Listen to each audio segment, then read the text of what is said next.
pesulap merah Anda sebut kena ajab. Baru-baru ini Anda buat postingan itu. Ya. Saya terkejut. Terkejut kenapa? Karena Mbah Hilo menyatakan pesulap merah kena ajab. Apa dasar Mbah Hilo buat atau ngomong pesulap merah itu kena ajab? Ya, sudah begini ya. Karena dia ini sudah terlalu banyak berlebihan ya, mengusili orang. Jadi setiap perbuatan kalau kita usil, tentunya ada juga orang yang usil begitu. Nah, seperti itu. Contoh pesulap merah ketika dulu ya, usil dengan Ibu Ida Dayak.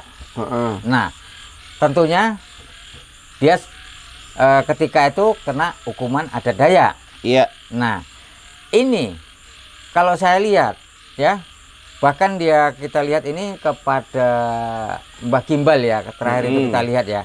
Nah, mungkin bisa jadi Mbah Gimbal ini melakukan, kita bilang karena Mbah Gimbal ini kalau saya lihat sudah geram ya melihat pesulap merah ini. Iya. Nah, takutnya ya bisa jadi nanti melakukan yang kita bilang seperti kita bilang santet atau bagaimana ya. Iya. Nah, itu yang saya khawatirkan seperti itu. Oke, Nah, jadi memang selama ini belum ada ya orang yang melakukan terhadap santet terhadap pesulap merah, karena begini ya, belum tepat sasaran. Nah, belum tepat sasaran, atau karena Marcel pemikirannya itu jauh dari hal yang percaya itu, Mas. Mbah. Ya. Karena kan orang yang kalau nggak percaya itu kan susah untuk diserang katanya. Ya, tidak juga. Banyak orang yang tidak percaya, banyak juga yang kena santet. Nah, contoh ada ini termasuk saudara saya juga ya, ini cerita nyata ya. Dia tidak percaya, kita bilang bahwasanya itu santet ya, tidak percaya sama sekali. Tapi berobat ke dokter tidak sembuh-sembuh, berobat kepada spiritual katanya ada dalam paku, jadi di dalam tubuhnya ada paku. Dia tidak percaya, jadi pergi lagi ke dokter, ronsen, ternyata di dalam tubuhnya ada paku. Nah, itu paku itu kadang ada paku payung, ada paku, logika enggak kita bisa nelan paku segede itu ya. Duri sekecil ini aja kalau kita telan nyangkut di tenggorokan. Nah, sebesar mana Mbak pakunya, Mbak? Ya, seperti paku payung, paku-paku seng itu. Nah, itu di dalam perut itu ya. Nah, itu dari mana masuknya? Kalau tidak dari sosok makhluk jin ataupun kita bilang ilmu hitam tersebut yang mengirimkan ataupun menyantet kepada diri kita. Seperti itu.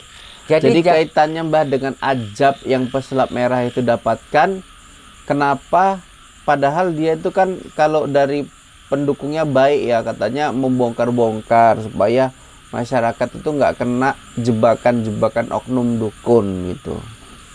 Itu gimana, Mbah? Ya, mereka pun kadang kan tahu yang mana yang baik, mana yang buruk. Jadi saya bilang, dukun pun begitu juga. Tidak semua dukun itu jahat. Dukun itu ada yang baik dan juga ada yang buruk.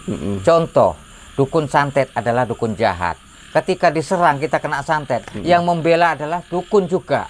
Dukun yang membuang santet tersebut itu adalah dukun yang baik. Jadi kalau menurut saya, inilah pesulap merah ya, selalu menyamaratakan terhadap kita bilang dukun ataupun para spiritual itu dianggapannya kalau nggak nipu cabul. Nah, ini kan sudah kita bilang bagaimana ya, sedikit pun tidak ada menghargai orang, sedikit pun semua dipukul rata sama dia. Iya. Nah, jadi kalau menurut Mbah Hilo harusnya ada batasan ya, dalam menyikapi dan menilai sosok dukun, ya kan, Mbah?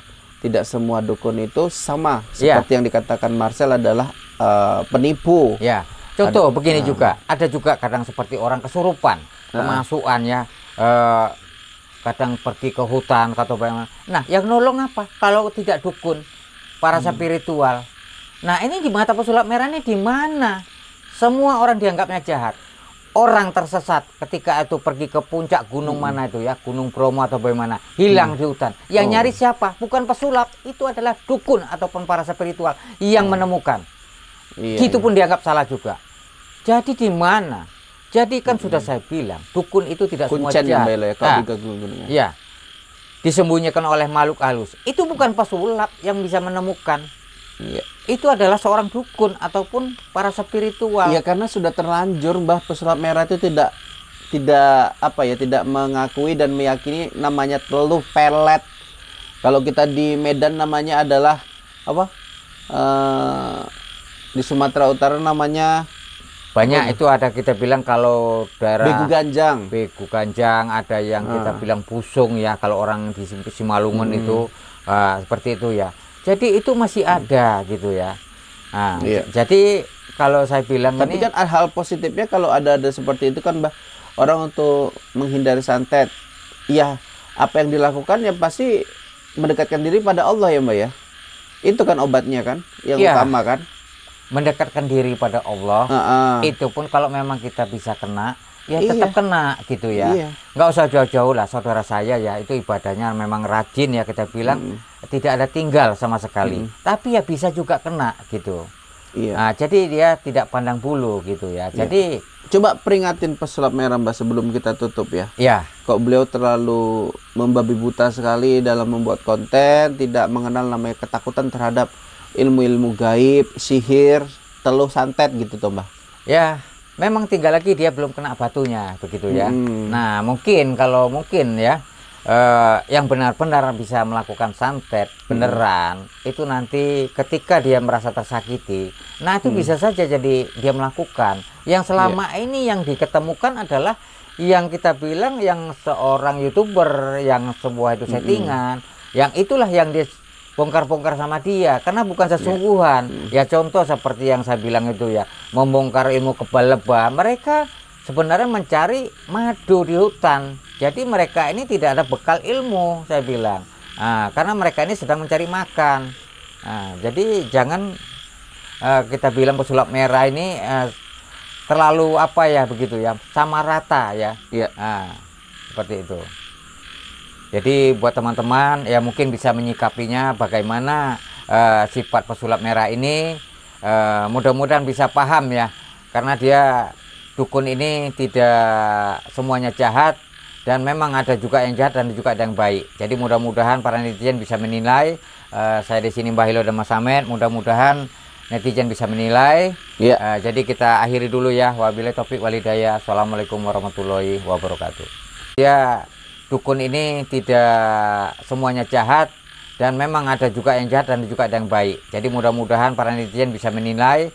Saya di sini Mbah Hilo dan Mas Samet, mudah-mudahan netizen bisa menilai. Iya. Jadi kita akhiri dulu ya. Wabillahi taufik walhidayah. Assalamualaikum warahmatullahi wabarakatuh.